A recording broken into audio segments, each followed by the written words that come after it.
आप ये किताब जब हमको दे गए थे तो हमने कहा था कि हमें 1 महीना लगेगा इसको पढ़ने, लेकिन 1 हफ्ते में खत्म हो गई, क्योंकि जब शुरू की तो छोड़ने का मन ही नहीं किया।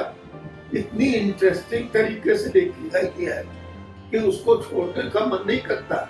इसलिए 1 हफ्ते में 475 के पेज की किताब पहली दफा हमने पढ़ी। दूसरी बात ये, हमने किताबें बहुत पढ़ी, लेकिन इस किताब में जिस तरह से चीजों का वर्णन हुआ है उससे रिंग ऑफ ट्रूथ, सच्चाई अपने आप झलक आती है। यानी पढ़ने वाला ये कन्विंस हो जाता है कि जो लिखा है उसकी सच्चाई में कोई शक नहीं, जो वो बातें लिखी है वो सब सच है, ये बात उतर के आ जाती है। आपकी खास बात है कि इसमें 3 महानुभाव के बारे में बड़ी बारीकी से उनके चरित्र को चिन्हित किया गया है। वीपी सिंह एक बहुत बड़े व्यक्ति थे, चंद्रशेखर भी एक बहुत बड़े व्यक्ति थे, और सोनिया गांधी भी एक बहुत बड़ी व्यक्ति थी। और आप संतोष भारती, ये तो किताब पढ़ने से मुझे पता लगा कि आपके माता पिता हिंदुस्तान के स्वतंत्रता संग्राम में कई बार जेल गए। आपकी माताजी वहां गांधी जी के आश्रम में रहती थी, सरला भदौरिया के साथ रहती थी उसी आश्रम में। ये सब तो मुझे अब पता लगा। मेरे माता पिता जी भी स्वतंत्रता संग्राम में 1-1 साल के लिए जेल गए थे। मेरे पिता तो 1921 में 1 साल के लिए नेहरू के साथ जेल गए थे, लखनऊ जेल में रहे थे, और पहले बनारस में फिर लखनऊ में। और मेरी माता जी 31 के संग्राम में 1 साल के लिए विजय लक्ष्मी पंडित के साथ जेल गई थी, और 3 महीने के बच्चे को साथ ले गए, जो 3 महीने से 15 महीने का उस जेल में बड़ा हुआ।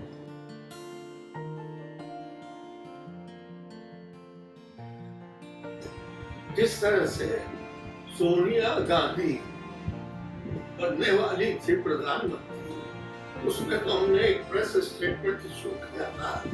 सुषमा स्वराज ने जब कहा था कि अगर इनको बनाया जाएगा तो मैं सिर बड़ा लूंगी, चना खाऊंगी, जमीन पे सोऊंगी, तो मैंने एक बहुत बड़ा पब्लिक स्टेटमेंट किया था जो अखबारों में छपा था। हमने लिखा था कि this frail woman in her broken Hindi moved all over India to campaign against shining India, telling people, what did you get from shining India? And people were convinced that for the poor people of India, there was nothing in shining India. And therefore we are voting for the Congress on account of Sonia Gandhi. I said Sonia Gandhi is more Indian than any of us. The Constitution, unlike American Constitution, which provides that only a citizen of USA from birth alone can be president, our Constitution is more different.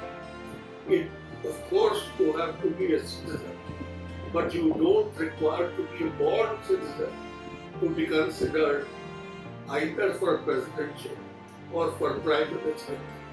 She is therefore fully eligible to be prime minister. There cannot be any doubt about it. People have secured enough trust in her, and rightly so. So she should be become a prime minister. What I did not know at that time was how were the other parties with whose support the Congress got a majority.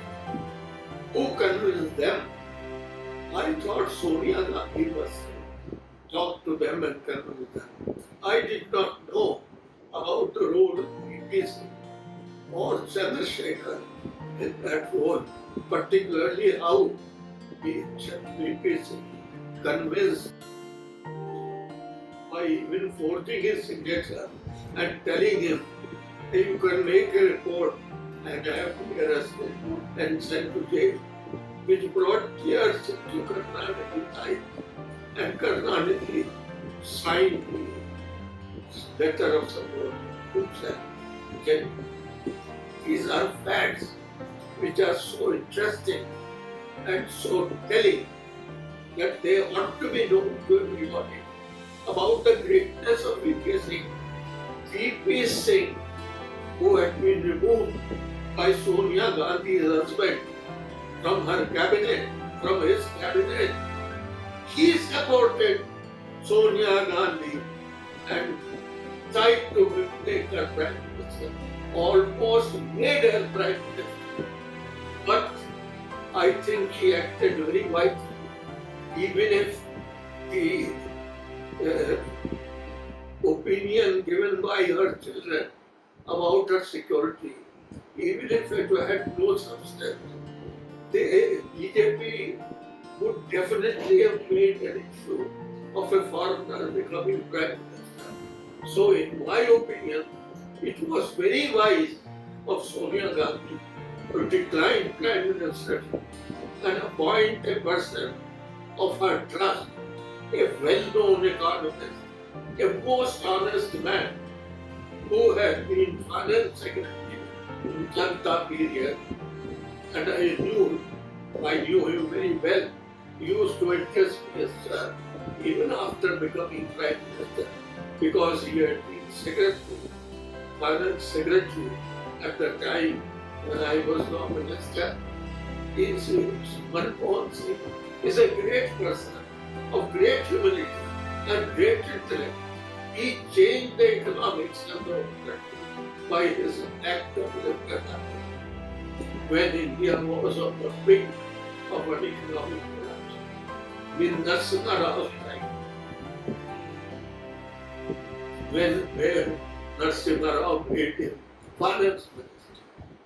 मैं बहुत कुछ नहीं भी जानता था, जो इस किताब से पता लगा कैसे वो किस गरीब परिवार के थे, कैसे 8वीं जाते थे स्कूल पढ़ते, जो उनको पढ़ने का शौक था और यूनिवर्सिटी के स्टूडेंट थे।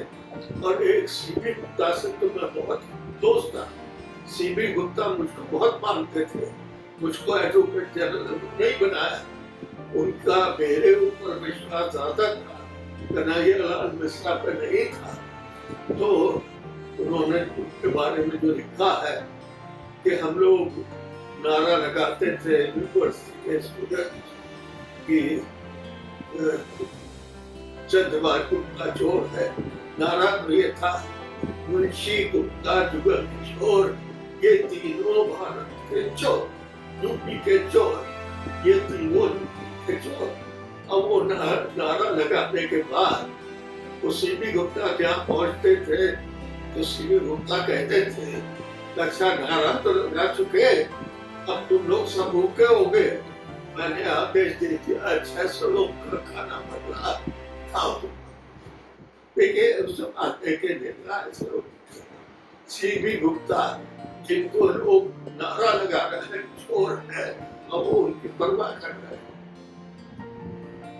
देखिए ऐसा है, अजीत अंजुम का हर प्रोग्राम मैं YouTube पे देखता हूँ, वो बहुत अच्छे प्रोग्राम बनाते हैं, फार्मर्स के ऊपर, वेस्ट बंगाल इलेक्शन के ऊपर। उनका YouTube पे जो भी प्रोग्राम बनता है वो मैं जरूर देखता हूँ। तो इस किताब के ऊपर आपकी वो इंटरव्यू कर रहे थे, तो रात में मैंने वो प्रोग्राम देखा और मैंने प्रशांत से कहा तो भाई ये किताब तो मैं पढ़ना चाहूँगा। तो अगले मॉर्निंग उन्होंने आपको फोन किया, आपने कहा किस वक्त आऊँ किताब लेके। 7 बजे शाम का टाइम तय हुआ और 7 बजे आप किताब लेकर आ गए और एक हफ्ते में मैंने पढ़ डाली। सर आपको मैं क्या धन्यवाद दे सकता हूँ, लेकिन आपने जो, मैं आपको क्या धन्यवाद दे सकता हूँ, लेकिन आपने जो आशीर्वाद दिया है किताब को। धन्यवाद तो आपको है कि आपने इतनी बढ़िया किताब लिखी, और आपकी बैकग्राउंड को है कि आपके माता पिता को है जिन्होंने स्वतंत्रता संग्राम में देश की सेवा की